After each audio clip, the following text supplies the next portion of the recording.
ஆந்திராக்காக cricket விளையாட போறதுன்னு அறிவிச்சிருக்க ஹனுமா விகாரி. ஆமாங்க, ஹனுமா விகாரி ரைட் ஹேண்ட் பேட்ஸ்மேன். இந்தியாக்காக 16 டெஸ்ட் விளையாடிருக்காரு. டொமஸ்டிக்ல ஒரு வெட்ரன். ஆந்திராக்காக ரஞ்சி டீமை கேப்டன் பண்ண 7 டைம்ஸ்ல 5 டைம்ஸ் நாக் அவுட் கூட்டு போயிருக்காரு. அது மட்டும் இல்லாம போன ரஞ்சி சீசன்ல உடஞ்ச கையோட சிங்கிள் ஹேண்டோட பேட் பண்ணி ரன்ஸ் எடுத்திருந்தாரு. ஆந்திரா டீமுக்காக அவரால் முடிஞ்ச எல்லாமே தந்திருந்தாரு. இப்போ அவரு ஆந்திராவுக்கு விளையாட போறது இல்லைன்னு சொல்லியிருக்காரு. இவர் ஃபர்ஸ்ட் ரஞ்சி கேம் பெங்கால் அப்ப கேப்டன் பண்ணியிருந்தாரு. அப்ப இவர் 70th மேன் இந்த டீமை பார்த்து திட்டிருக்காரு.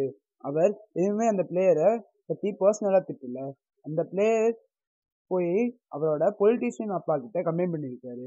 ஆந்திரா கிரிக்கெட் அசோசியேஷன் அதனால ஆக்ஷன் எடுத்து ஹனுமா விகாரிய கேப்டன்சியிலிருந்து தூக்கிட்டாங்க. ஆனா அப்பயும் அவர் அந்த ஃபுல் டோர்னமெண்ட்டே விளையாண்டு முடிச்சதுக்கு அப்புறம் தான் இந்த விஷயத்தை பத்தி போஸ்ட் போட்டிருக்காரு. ஆந்திரா பிளேயர்ஸ் நிறைய பேரு மறுபடியும் ஹனுமா விகாரி தான் கேப்டன் ஆகணும்னு அவர் சைடா நிக்கிறாங்க. கிரிக்கெட்ல பாலிடிக்ஸ் கேள்விப்பட்டிருப்போம்.